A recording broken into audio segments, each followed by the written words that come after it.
Hello everyone, welcome to biology tutorials. तो इस video में हम एक इम्पॉर्टेंट टॉपिक कवर करेंगे, that is hybridoma technology. So what is hybridoma technology? तो हमारा जो हाइब्रिडोमा टेक्नोलॉजी है, it is used to produce the monoclonal antibodies. ठीक है, now what is the difference between a monoclonal antibody and a polyclonal antibody? ठीक है, सो polyclonal और monoclonal में क्या फर्क होता है? तो अगर आप देखो कि आपका जो एंटीजन होता है और जो एंटीबॉडी है, जब इनकी इंटरेक्शन होती है तो एंटीजन का वो वाला हिस्सा, वो वाला पार्ट जो एंटीबॉडी के साथ इंटरैक्ट करता है, उसको हम बोलते हैं एपिटोप। ठीक है, उसको हम बोलते हैं एपिटोप। अब नेक्स्ट देखो, जो एंटीबॉडी है वो किससे आती है? वो आती है आपके बी सेल से। ठीक है, तो अगर तो आपकी जो एंटीबॉडी है वो एक स्पेसिफिक एपिटोप के लिए बनी है, तो हम उसको बोलते हैं मोनोक्लोनल एंटीबॉडी। मतलब कि ये जो एंटीबॉडी है, इस एंटीजन पे ये वाला भी इसका पार्ट है, ये भी पार्ट है, ये भी पार्ट है, ठीक है, ये भी पार्ट है। मतलब कि ये जो मेरी एंटीबॉडी है, ये सिर्फ सेकंड को पहचान पा रही है, तो मैंने इसको बोला दैट इज मोनोक्लोनल एंटीबॉडी। लेकिन अगर यही एंटीबॉडी जो है वो 1 को भी के साथ भी बाइंड कर सकती है, 4 के साथ भी, 3 के साथ भी, 2 के साथ भी, तो वहां पे हमारी टर्म आ जाती है पॉली। ठीक है, so monoclonal it is binding specifically to a epitope, specifically part of the antigen, so that's why we say monoclonal antibody। अब यहाँ पे हाइब्रिडोमा टेक्नोलॉजी में क्या किया जाता है? यहाँ पे मोनोक्लोनल एंटीबॉडीज की प्रोडक्शन की जाती है। फॉर एग्जाम्पल, अब इसकी एप्लीकेशन क्या है? ब्रेस्ट कैंसर में जो एंटीबॉडीज यूज होती हैं वो मोनोक्लोनल एंटीबॉडीज होती हैं। ठीक है, तो इसको हम कैसे प्रोड्यूस कर सकते हैं स्पेसिफिक टारगेट के लिए? तो होता क्या है, हम बी सेल्स लेते हैं और साथ ही साथ लिया जाता है हमारा माइलोमा सेल्स। अब जो माइलोमा सेल्स होते हैं वो हमारे कैंसर सेल्स होते हैं, ये होते हैं कैंसर सेल्स। अब ये जो बी सेल्स है, ये हमने कहाँ से लिया है? तो सबसे पहले हमने क्या किया, हमने माउस लिया। माउस में हमने अपना जो भी इंटरेस्ट का एंटीजन था, जिसके खिलाफ हमें एंटीबॉडीज चाहिए, वो वाले एंटीजन को हमने डाला। अब हमें पता है कि एंटीजन के खिलाफ क्या होगा, इसकी जो बॉडी है वो एंटीबॉडीज प्रोड्यूस करना शुरू कर देगी। अब एंटीबॉडीज कौन बनाएगा? बी सेल बनाएगा। तो हमें क्या करना है, पहले इस माउस से हमने बी सेल्स को एक्सट्रैक्ट करना है। तो उसके लिए हम क्या करते हैं, पहले इसका स्प्लीन एक्सट्रैक्ट किया जाता है, जिसमें से हम बी सेल्स को निकालते हैं। अब जब हम बी सेल्स को रखेंगे तो बी सेल्स आगे हमें जो स्पेसिफिक हमें एंटीबॉडी है वो बना के दे देगा। लेकिन यहाँ पे दिक्कत क्या आती है कि जो हमारे बी सेल्स होते हैं ये मॉर्टल होते हैं, मतलब ये सिर्फ कुछ दिन के लिए सरवाइव कर सकते हैं। लेकिन कैंसर सेल्स की क्या एफिशिएंसी होती है कि वो अनलिमिटेड टाइम, वो इमॉर्टल होते हैं, डिवाइड करते रहते हैं। ठीक है, तो हमारा जो एम क्या है, वो क्या बोल रहा है कि हमें बहुत सारी मोनोक्लोनल एंटीबॉडीज चाहिए, लेकिन हमें कल्चर मीडियम में चाहिए, और ये बी सेल बाहर जो पड़ा है वो डिवाइड करते रहना चाहिए। लेकिन इसके पास तो डिवाइड करने की एबिलिटी नहीं है बाहर, ये तो सिर्फ बॉडी में ही हमें दे पाएगा।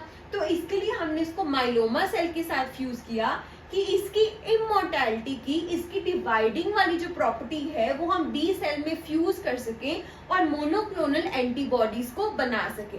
ठीक है, अब इसके पहले आपको समझना होगा कि अगर किसी भी सेल ने डिवाइड करना है तो क्या करेगा, वो रेप्लिकेशन परफॉर्म करेगा, डीएनए रेप्लिकेशन होगी।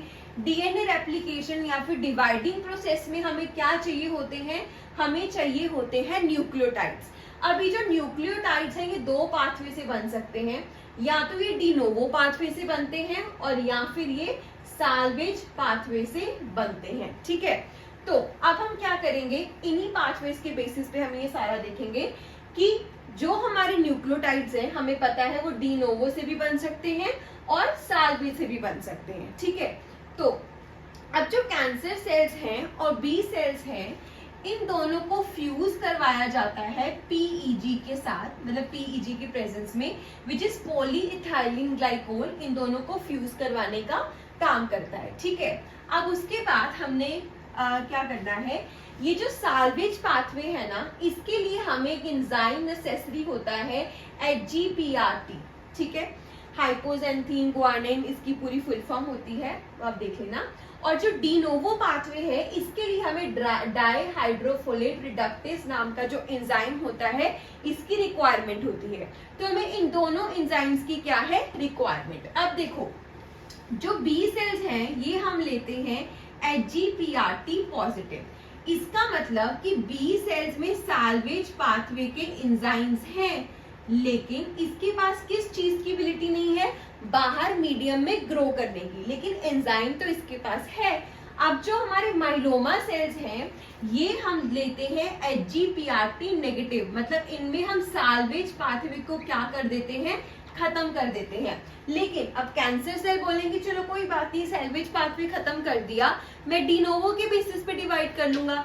अब उसके बाद हम इनको एक मीडियम में ग्रो करवाते हैं, दैट इज हैट मीडियम। अब हैट मीडियम इज हाइपोजेंथीन, अमाइनोटेरिन, ठीक है, ये हमारे पास होता है टोटल हैट मीडियम। अब यहाँ पे इन सभी में से जो इंपॉर्टेंट केमिकल है दैट इज अमाइनोटेरिन। अब अमाइनोटेरिन क्या करता है, ये ब्लॉक करता है आपका डी नोवो पाथवे। कैसे ब्लॉक करता है, ये अमाइनोटेरिन आपका ये जो डाईहाइड्रोफोलेट रिडक्टेज है, जो कि डी नोवो पाथवे को चाहिए, इसको क्या करता है, इनिबिट। अब देखो, कैंसर सेल के पास HGPRT भी खत्म हो गया, हमने डी नोवो पाथवे को भी इनिबिट करवा दिया। तो अगर कैंसर सेल चाहते हैं कि हम डिवाइड करें, they have to use the HGPRT positive which is present in B cell. तो इसीलिए जब आप आपका मीडियम देखोगे, वहां पे कुछ ऐसे सेल्स होंगे जो अकेले बी सेल होंगे, ऐसे सेल्स होंगे जो अकेले कैंसर सेल्स होंगे, और एक और कैटेगरी होगी सेल्स की जिसमें बी और माइलोमा दोनों की कैटेगरीज, दोनों का हाइब्रिड बना होगा, और सिर्फ यही डिवाइड कर पाएंगे। क्यों? क्योंकि माइलोमा सेल्स ने बी सेल से HGPRT पॉजिटिव एंजाइम को यूज किया, और इसी वजह से वो क्या हो रहे हैं, डिवाइड हो रहे हैं, और एंटीबॉडीज हमारे पास बन पा रही हैं। और ये दोनों जो है वो मॉर्टल बिहेवियर शो करेंगे, क्योंकि इन दोनों में हमने न्यूक्लियोटाइड सिंथेसिस के जो दोनों पाथवे हैं उनको इनिबिट कर दिया था। तो इसी वजह से इसका नाम पड़ा हुआ है हाइब्रिड, ठीक है, हाइब्रिडोमा। तो हाइब्रिडोमा में हमने क्या किया, मोनोक्लोनल एंटीबॉडीज को प्रोड्यूस करने के लिए हमने बी सेल्स लिए, ठीक है, जो कि माउस से हमने लिए स्पेसिफिक एंटीजन के खिलाफ, और उसको हमने किसके साथ करवाया, माइलोमा सेल्स के साथ। माइलोमा सेल्स की प्रॉपर्टी होती है कि वो इमोर्टल बिहेवियर शो करते हैं, और जो बी सेल्स होते हैं वो बाहर इतने ज्यादा टाइम के लिए सर्वाइव नहीं कर पाते। तो अब नेक्स्ट हमने किया कि वो सरवाइव नहीं कर पाते, लेकिन उनमें हमने न्यूक्लियोटाइड सिंथेसिस का एक पाथवे जो है वो HGPRT पॉजिटिव एक्टिव रखा, लेकिन कैंसर सेल्स में हमने दोनों पाथवेज को बंद कर दिया। तो कैंसर सेल्स को अगर डिवाइड करना है, इमोर्टेलिटी शो करनी है, तो उनको HGPRT पॉजिटिव एंजाइम चाहिए, जो कि सिर्फ बी सेल से मिल रहा है, तो इनका हाइब्रिड बनेगा, और जो कैंसर सेल का इमोर्टेलिटी बिहेवियर है वो उसमें आ जाएगा, and then you will get number of monoclonal antibodies respectively. So this was all about the hybridoma technology. So in the description I will be specifically mention the full forms of all these abbreviation कि हमारा HAT कौन सा है, ठीक है, HGPRT की full form, everything I will be mentioning in the caption. If you like the video, do subscribe the channel. Thank you everyone.